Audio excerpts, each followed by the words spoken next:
เดือบัดนี้ฟังปัญญาพี่น้องพอเดือไผก็ได้ยังเดือสายมาฟังลำมีหำหอนเดือตอนนี้น่าเป็นคติเตือนใจให้ศรัทธาพี่น้องต่อพ่อไม่เท่าแก่แล้วค้างบำจะกัน เราสั่งผ่านคนเดินเป่าไม่เกี่ยไปเดินเป่าแพนคนที่โย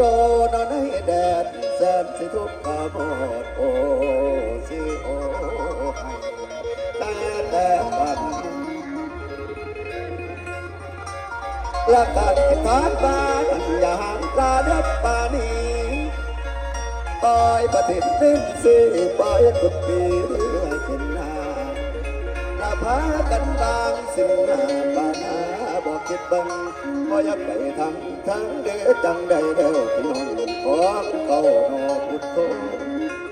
ละเถิดเข้าตายเสียวยังโตเนาในอบาย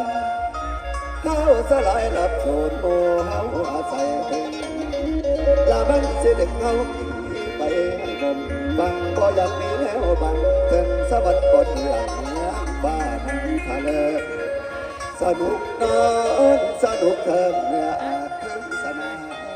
ความสุขมันสิมีมาได้เต็มบุญหนุนคำอย่าพากลาจำเอาไว้ไปดี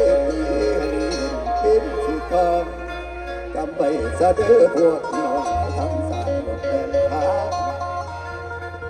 อาเบกีพวกพ่อแม่บ่ต้องยานขันพ่อแม่หักมีสิ้นให้กินทานภาวนาปรารถนาให้วันคงหลักตาเสียสมมโนเมนให้กินทานไปแน่ทั้งพ่อแม่เด้อพี่น้องให้จำไว้โอ้ย